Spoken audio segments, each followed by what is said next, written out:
안녕하세요. 에이스입니다. 선거를 앞두고 여야 정치권이 아주 혼란스럽게 돌아가고 있죠. 오늘은 이런 이야기를 한번 해볼게요. 정치인들을 판단할 때 우리는 뭘 보아야 하는가? 여러분들은 어떤 걸 보고 정치인들을 판단하시나요? 저는 그 사람의 살아온 결을 보라고 말씀을 드리고 싶어요. 어디까지나 저의 주관적인 생각입니다만 제 이야기를 듣고 여러분들이 한번 판단해 보시길 바랍니다.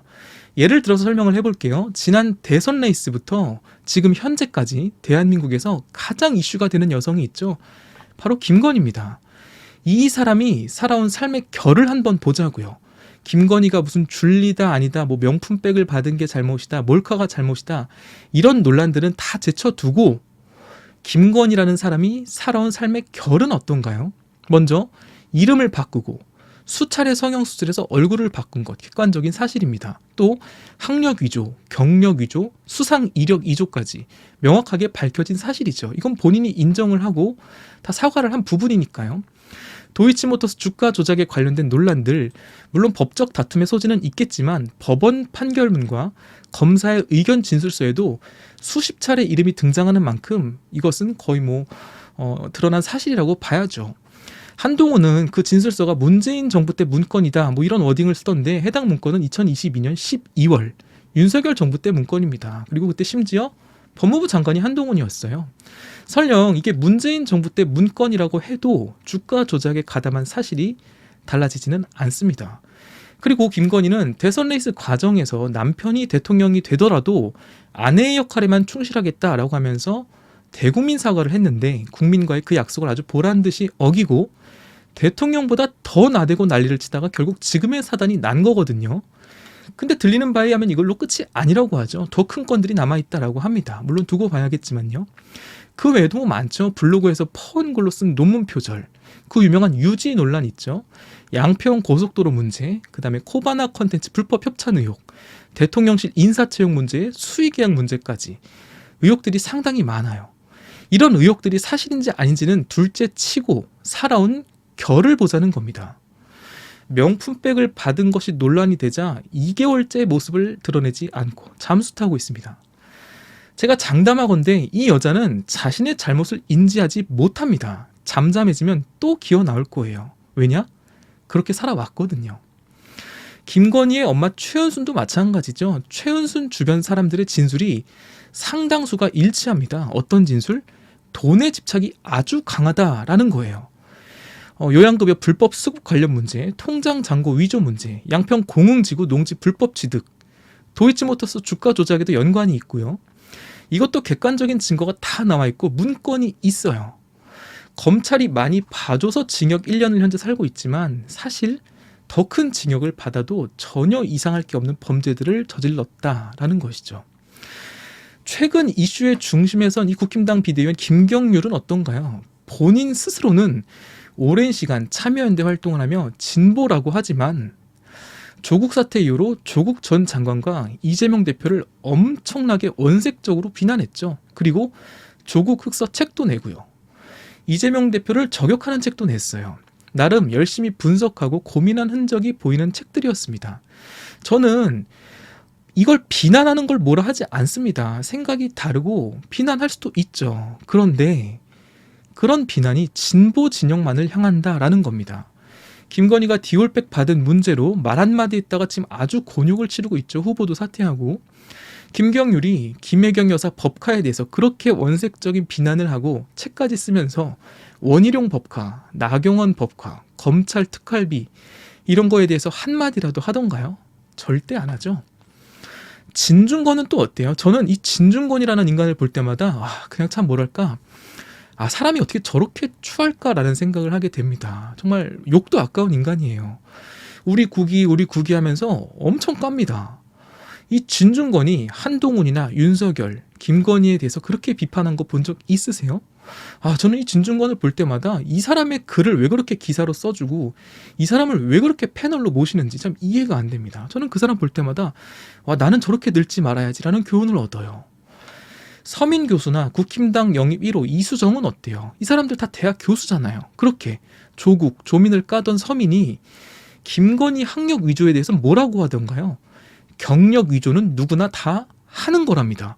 미친 인간 같아요. 제정신이 아닙니다. 대학 교수가 어떻게 이런 말을 하죠? 경력 위조를 누구나 다 하다니요. 이수정은 또 뭐래요? 명품백 받은 게 가짜일지도 모른답니다. 김건희 특검법에 대해서 또 뭐라고 해요? 명품백 받은 거 사과하면 될 일이래요. 아니, 뭔 소리를 하는 거예요 지금. 특검법에 명품백은 들어가 있지도 않은데 앞뒤가 안 맞는 황당한 소리를 합니다. 그리고 최근에는 또 뭐라고 하냐, 지역을 돌아다녀 봤더니 사람들이 명품백에 관심이 없다, 이렇게 물타기를 하고 있죠. 이 사람들이 방송에 나와서 하는 이야기나 주장을 들어보면 정말 어처구니가 없고 너무나 한쪽으로 치우쳐져 있다라는 거예요. 그러면 김경률, 서민, 진중권 이런 인간들이 왜 민주당, 진보 쪽은 그렇게 원색적으로 까고 책까지 내면서 국힘당, 윤석열, 한동훈, 검찰에 대해서는 한마디도 못하냐? 얘네들은 알거든요. 뭘? 민주당은 까고 까도 아무런 위력을 못 가해요. 근데 국힘당은 다릅니다. 검찰은 달라요. 거길 비판하고 거길 비난하면요, 자신들이 물리적으로 엄청난 불이익을 당할 걸 알아요. 그러니까 이번에 김경률 한번 보세요. 어설프게 국힘당 들어가서 대통령 부인 딱 한 번 비판했는데 아주 탈탈 털리고 있죠. 지난 정부 5년간 문재인, 이재명, 조국 그렇게 비판하고 욕하면서 이 사람들이 받은 불이익 있나요? 없죠. 오히려 종편 방송 나가고 언론사 인터뷰 나가고 심지어 국회까지 가서 인기몰이 아주 잘했습니다. 주가가 막 올라갔어요. 근데 국힘당 측 까니까, 검찰 까니까 정신이 번쩍 들겠죠. 진중권, 서민, 김경률 다 마찬가지 인간들이에요. 비굴 그 자체인 인간들이죠. 윤석열과 한동훈은 어떤가요? 일평생을 검사로 살아온 사람들입니다. 변희재의 말처럼 윤석열과 한동훈이 조작, 날조 수사를 일삼는 사람들인 건 저는 잘 모르겠어요. 그러나 한 가지 확실한 건 일평생을 검사로 살면서 명령하고 군림하던 사람들이 과연 대화와 타협을 해야만 하는 정치를 잘 할 수 있을까 싶은 거죠. 윤석열이 뭐래요? 확정적 중범죄자와 무슨 토론을 하냐? 이러면서 이재명을 저격합니다. 아니 그럼 확정적 중범죄자인 지 장모와 지 부인이랑은 어떻게 사는지 모르겠어요. 그렇게 카르텔 하면서 윤석열이 우리나라 최고 카르텔인 건설 마피아들, 언론, 재벌, 검찰 카르텔 언급하는 거 보신 적 있으신가요? 지금 윤석열이 하고 있는 일들을 보면 뭐 하나 서민들, 국민들을 위한 게 있나 싶죠. 동료 시민, 국민, 민생 입에 달고 다니지만 하고 있는 정책들, 주장들 전부 친기업, 친재벌을 위한 거잖아요. 세수는 부족해서 펑크가 나고 복지 예산은 다 깎으면서 아직도 철진한 낙수효과 이론을 내밀고 전 정부 탄, 야당 탄만 하면서 자신과 생각이 조금만 다르면 까기 바쁘고 입맞기 바쁘고 쳐내기 바쁘고 자신이 생각 다른 사람들과 대화하는 거 보신 적 있으신가요? 오죽하면 59분 대통령이라는 말까지 나올 정도죠. 과거 노무현 대통령님은 막걸리를 상당히 좋아하는 것으로 알려졌습니다. 그런데 대통령 임기 동안에 자신의 판단이 흐려질까봐 술은 입에도 안 댔다라고 하죠. 윤석열은 어떤가요? 밤마다 술 처먹으러 다닌다는 소문이 공공연히 퍼지고 있습니다. 명색이 공무원들의 수장인 셈인데 지각하는 날이 훨씬 더 많다는 보도도 나오고 있지만 이걸 받아쓰는 언론들은 없죠. 일부 언론의 외침만 들릴 뿐입니다. 저는 장담하건대 윤석열이 임기를 제대로 마칠지 모르겠지만 임기 끝나고 나면 아마 본물 터지듯이 여기저기서 제보가 쏟아져 나올 거라고 확신합니다. 그리고 한동훈. 이 한동훈이 말하는 운동권 특권 세력이 나라를 망친다라는 이 워딩. 저는 참 이 한동훈을 볼 때마다 참 그냥 이제는 웃음이 나옵니다. 그 한동훈의 유명한 일화 있죠. 대학교 OT 때 나는 강남 8학군 출신이야. 너무 거리감 느끼지 마 라고 했다는 그 발언. 물론 떠도는 풍문이기 때문에 실제로 한동훈이 그 말을 했는지 안 했는지 모르겠지만 한동훈이 지금 하고 다니는 짓을 보면 얘는 그러고도 남을 인간으로 보여요. 저 나이에 중2병이 오면 어떻게 되는지를 아주 잘 보여주고 있죠. 진짜 요즘 한동훈을 보면 참 뭐랄까, 지가 무슨 말을 하는지도 모르는 것 같은 뭐 그런 생각이 듭니다. 사직구장 발언이나 스타벅스 발언이나. 또 법 앞에 예외가 없다면서 이재명은 그렇게 까면서 김건희에 대해서는 말을 안 해요. 손준성 검사에 대해서도 말을 안 합니다. 그동안 장관 자리에서 깐족거리면서 했던 말들이 이제 다 부메랑이 되어서 자기한테 돌아올 거거든요. 참 보고 있으면 그냥 웃음이 납니다. 어떠신가요, 여러분? 그러면 이재명은 어떠냐라는 것이죠. 저도 이 이재명에 대해서 의구심이 많았고 많은 공부를 했습니다. 이재명 대표의 자서전과 이재명에 대한 책들, 시중에 나와 있는 건 제가 거의 다 사서 읽어봤어요. 목차를 보고 좀 내용이 중복된다 싶으면 물론 안 읽긴 했는데 정말 시중에 있는 책들을 거의 다 사서 읽었습니다. 혹시 내 생각이 한쪽으로 치우치지 않을까 해서 이재명을 비판하는 쪽의 책도 거의 다 사서 읽어봤어요. 예를 들면 이런 책들 있죠. 이 장영하 변호사가 쓴 책 굿바이 이재명. 와, 참 쓰레기 같은 책인데 뭐 이런 책도 참고 2번 읽었고요.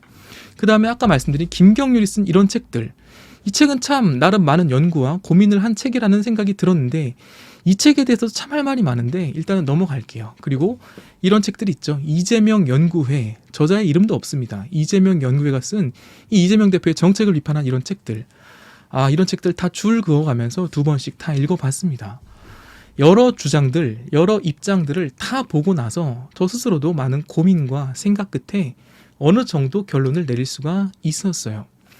역시 핵심은 뭐냐 하면 이재명이라는 한 사람이 살아온 삶의 결에 대한 이야기죠.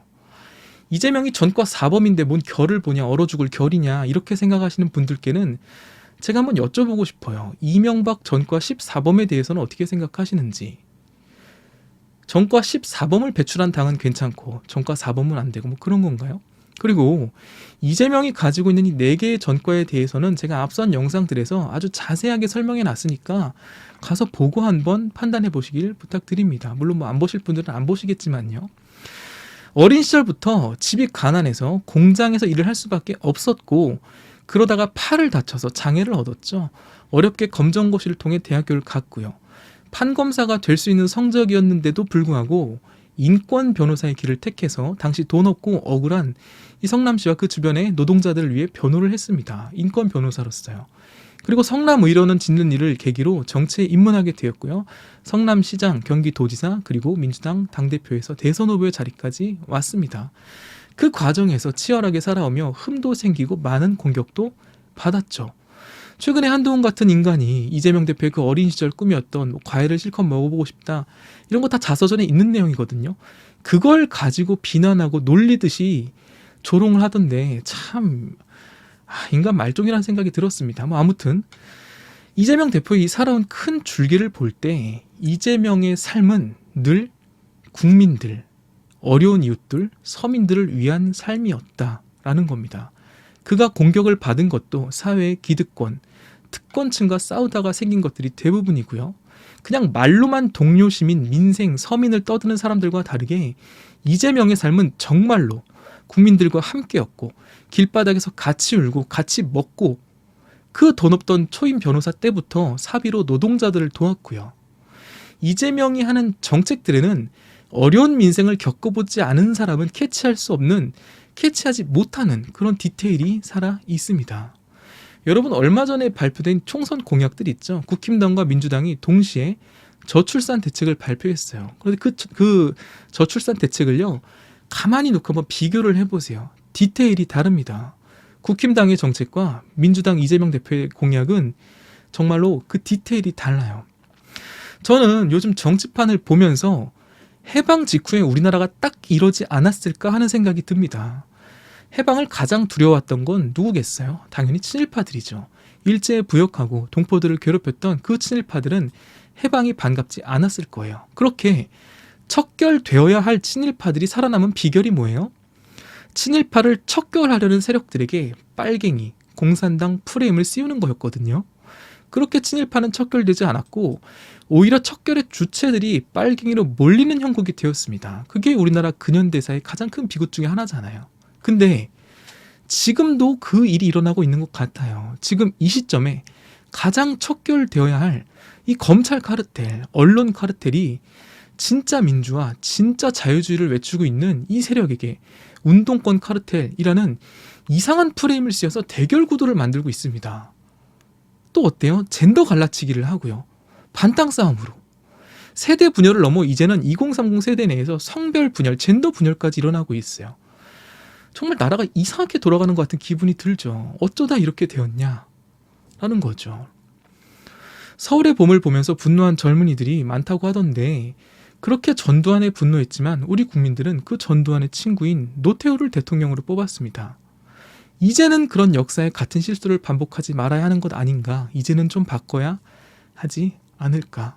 그 노무현 대통령님의 그 연설이 떠오르는 구간이죠. 여러분, 정말 국민을 위해 일할 수 있는 정치인이 누군지, 그 정치인들, 그 인물들의 살아온 큰 줄기를 한번 보세요. 단 한 번도 서민의 삶을 살아보지 않고 서민에게는 관심도 없으면서, 그들의 입장은 정말 관심도 없으면서 말로만 서민, 민생, 떠드는 사람들의 삶의 결이 아니라 정말로 민생과 함께 민생 속에서 살았던 게 누군가를 보자는 겁니다. 정상적인 사고 능력을 가지고 있는 분들이라면 저는 어느 정도 판단이 되실 거라고 믿습니다. 나무가 조용히 속으로 나이테를 그리듯 사람은 그 발자취를 남기기 마련입니다. 사람의 살아온 결은 속일 수 없다. 제 주장에 대한 여러분들의 생각도 궁금하네요. 긴 영상 시청해 주셔서 감사합니다.